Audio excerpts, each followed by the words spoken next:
धन्यवाद राजेशजी सरकटे आणि सहकाऱ्यांसाठी एकदा जोरदार टाळ्या आपण वाजवून त्यांचे मनपूर्वक महाविकास आघाडीच्या वतीने आभार मानूया। यानंतर मी विनंती करणार आहे आदरणीय महाराष्ट्रातल्या लाखो करोडो विद्यार्थ्यांचे लाडके सर कराळे मास्तर, जोरदार टाळ्या कराळे मास्तरांचं। ऐतिहासिक नगर शहरात या संविधान अभ्यासक शिक्षकाचं आम्ही स्वागत करतो आहोत।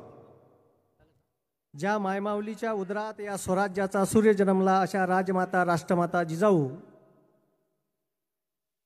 स्वराज्याचे संस्थापक छत्रपती शिवाजी महाराज, स्वराज्य रक्षक छत्रपती संभाजी महाराज, ज्या माणसाने माणसाला माणूस म्हणून जगण्याचा अधिकार दिला असे भारतीय राज्यघटनेचे शिल्पकार डॉक्टर बाबासाहेब आंबेडकर,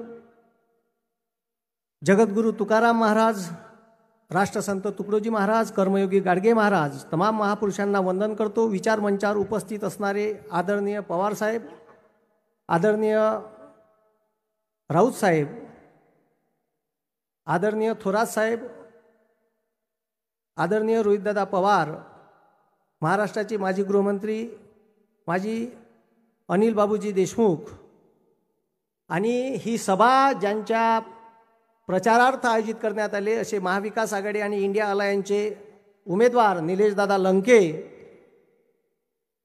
पैलवान चंद्रहारदादा पाटील, नगरचे NCP अध्यक्ष राजेंद्रदादा फायके, माजी आमदार दादाभाऊ कळमकर, उपस्थित विचारमंचावरील सर्व महाविकास आघाडीचे पदाधिकारी आणि सर्व नगरकर यांना मी वंदन करतो। आणि वेळ फार कमी आहे, मी थोडक्यात आटपवतो, बरेच लोक वक्ते बोलायचे आहे। आमच्या दाढीवाल्याने एक नारा दिला, अबकी बार 400 पार। आता ते 400 पार कायचे होय त्या दाढीवाल्यानं सांगितलं नाही आहे, हे समजून घ्या का तो जर चोट्टा सत्तेत आला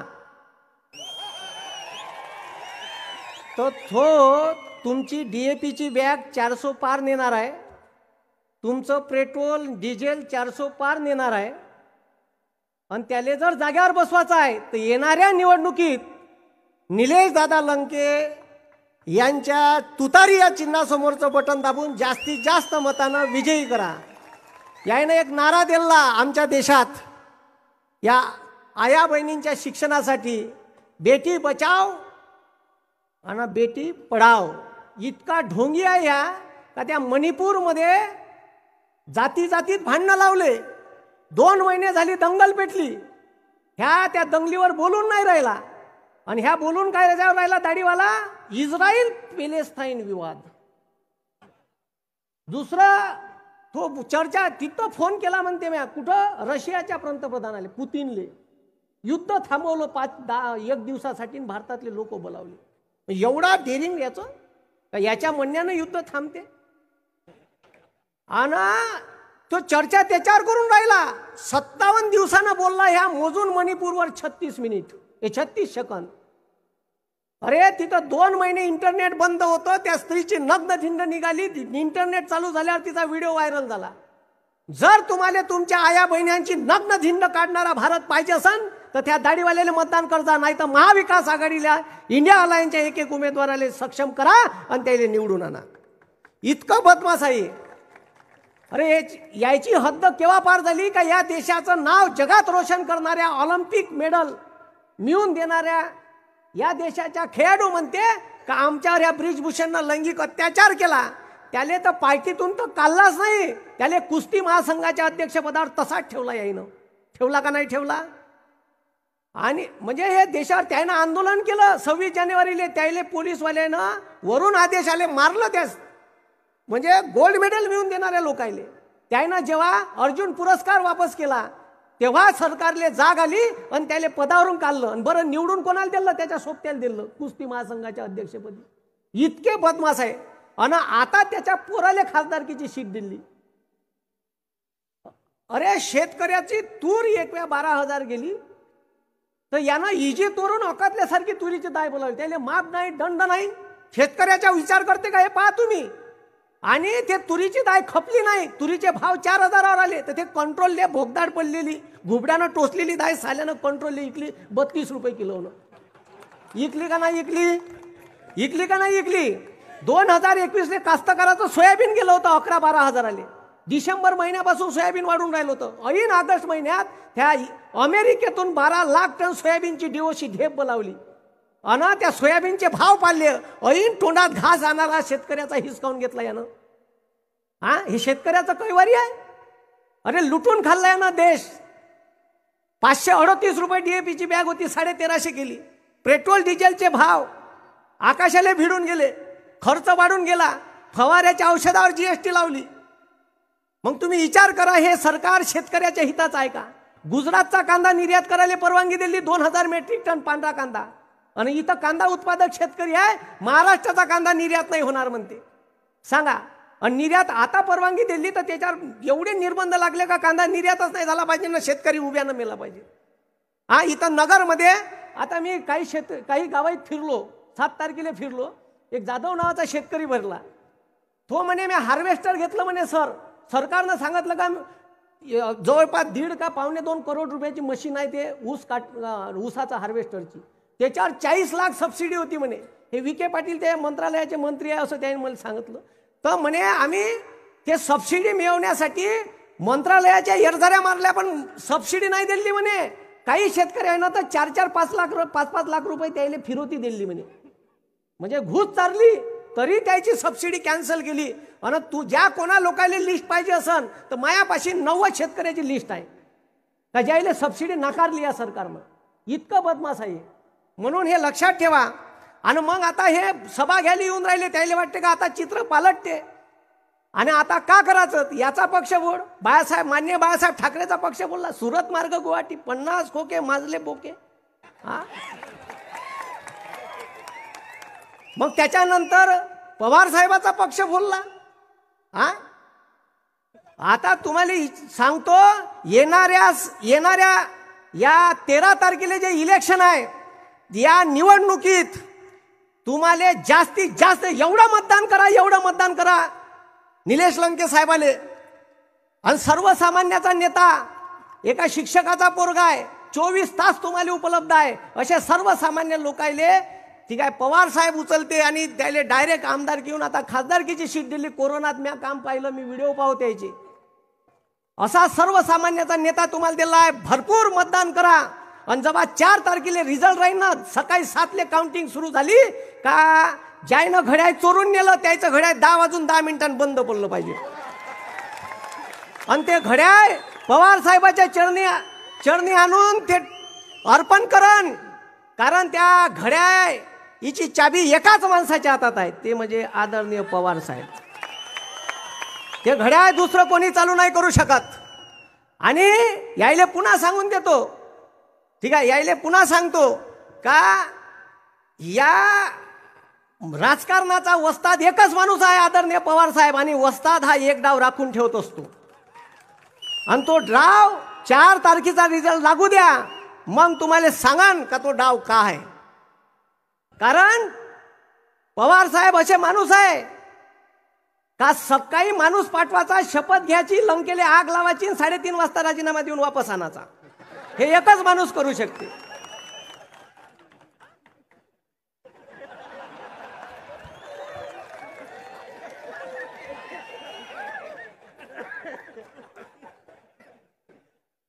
अरे 10,34,000 करोड रुपयाची कर्जमाफी केली साल्यानं उद्योगपतीची. त्या मुक्या अन्या हे एक अडाणी आहे, त्याची कर्जमाफी केली 10,34,000 करोड. पण शेतकऱ्याची 1.5 करोड कर्जमाफी, 1.5 लाख करोडची कर्जमाफी आहे जी ते करायला पैसे नाही म्हणते साले. पण भारताचे कृषी मंत्री होते पवार साहेब, तेव्हा भारताचे पंतप्रधान होते 2009 मनमोहन सिंग. त्यांना 72,000 करोड रुपयाची कर्जमाफी केली.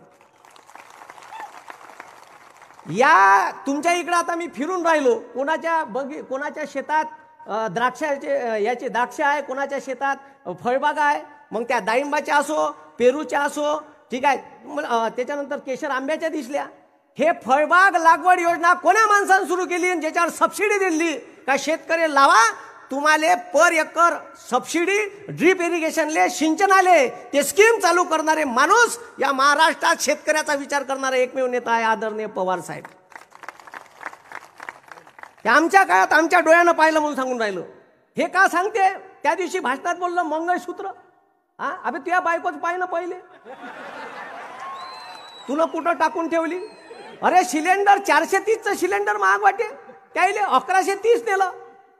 अजी त्याला का महागाई समजायची ज्यानं बायको टाकली जाय ना. काही मुख्यमंत्री असे आहे का भगवे कपडे घालून बसले, लेकरच नाही तर त्याला महागाई का भेंड समजणार आहे. अरे बरोबर आहे का नाही. आम्हाला विचारा, आमचे लेकर आहे, प्रपंच आहे, महागाईचे चटके आम्हाला समजते. तुम्ही बायका टाकल्या तुम्हाला का भेंड समजणार आहे महागाई महागाई. हा म्हणजे खतरनाक आहे हे. आता जे विखे पाटलाचं पोरग इथं रेडीमेड आणून ठेवलाय उत्तर,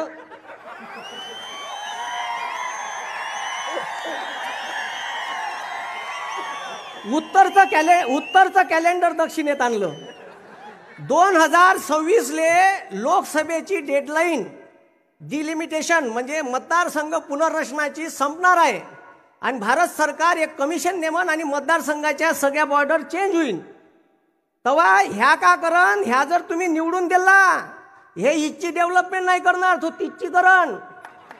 कारण ते पार्सल तिथं वापस जाणार आहे डबल. आता राखीव आहे म्हणून ते इकडे उडी मारलं त्यानं, समजलं का. म्हणून हे समजून घ्या, मी तुम्हाला सांगून राहिलो. म्हणून येणाऱ्या निवडणुकीत ठीक आहे. आणि एक साहेब, एक सायन्समध्ये एक कॉन्सेप्ट आहे, त्याला इन्फ्लुएन्स मॅग्नेटिझम म्हणते. मग आता हे पक्ष फोडाफाडी केली.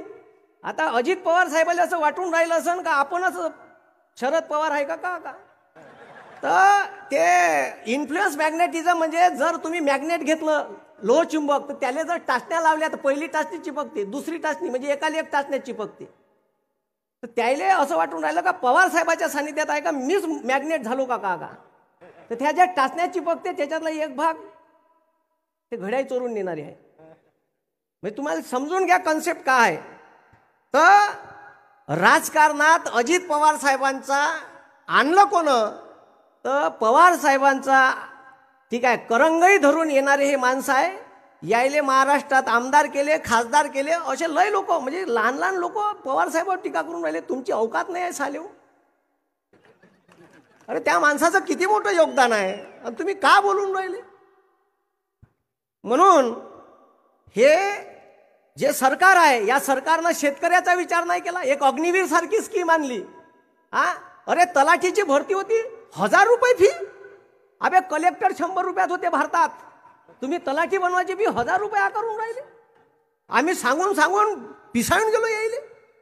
हा इकडं 75,000ची भरती काढली, इकडं महाराष्ट्रातल्या 238 वेगवेगळ्या क्षेत्रातल्या यायनं नोकऱ्या 238 क्लास 2 क्लास 3च्या पोस्ट ठीक आहे कॉन्ट्रॅक्ट भरतीचा GR काढला आणि प्रायव्हेटायझेशन करून टाकल्या. मला समजलं, मी आंदोलन केलं त्या वर्दीत आणि दुकानं टाकले. मोदी चायवाला, बेरोजगार पकोडा सेंटर, त्याच्याच भाषेत त्याला थोपकारात आणली. 8 दिवसात GR साल्यानं मग मागं घेतला. अशा आगुटत नाही. म्हणून माय म्हणणं एवढंच आहे, इंग्लिश बोलणारा खासदार आहे. इंग्लिश बोलतेस ना फक्त का अजून काही समोर आहे. मग यायनं दिलं मला इंग्लिश बोलणारा खासदार आहे. मी म्हणलं बरं झालं, पेनार गिनार आहे का नाही तर ठीक आहे म्हणून बोलणाराच आहे का असं विचारलं.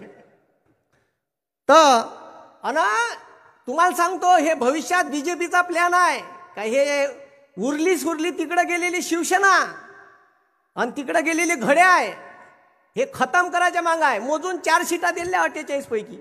किती सीटा आणि अशा दिल्या का ज्या निवडून नाही येत.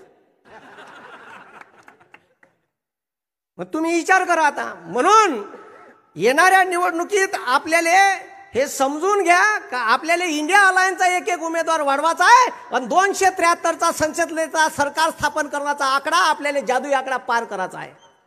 आणि तो आकडा पार करायची जबाबदारी तुमची आहे. या 84 वर्षाचा तरुण योद्धा तुमच्यासाठी या देशाचं संविधान वाचलं पाहिजे, या देशातला शेतकरी बेरोजगार युवक वाचला पाहिजे, त्याचं भवितव्य घडलं पाहिजे. म्हणून या वयात रोजच्या 3 सभा मी सोबत आहे. आज पवार साहेबाच्या 3 सभा आज आहे. त्या दिवशी बारामतीची 3री सभा होती. ऊन 43 डिग्री सेल्सिअस. आमच्या वर्धेत इलेक्शन झालं 43 डिग्री सेल्सिअस होतं. 2.5 तास पवार साहेब त्या गाडीवर मिरवणुकीत फिरले. मला कमाल वाटली. त्या फडक्यावर आपल्या टावेलवर थंड पाणी ओतत जाईन, पुसत जाय चेहरा. तुम्ही विचार करा, जर 84 वर्षाचा तरुण योद्धा आपल्यासाठी एवढं करू शकते. आपण फक्त बटन दाबायची आहे की बरोबर. एवढी बटन तुम्ही येणाऱ्या 13 तारखेला दाबा आणि 4 तारखेचा रिझल्ट आपल्या बाजून राहील. म्हणून येणाऱ्या निवडणुकीत निलेश लंके साहेब इथून खासदार म्हणून गेले पाहिजे. जनसामान्याचं नेतृत्व गेलं पाहिजे. मला इथे बोलण्यासाठी वेळ दिला त्याच्याबद्दल आयोजकांचे आभार मानतो. आणि सगळ्यांनी हात वर करा, निवडून द्यायचं का? शाबाश. जय हिंद, जय महाराष्ट्र. धन्यवाद. धन्यवाद.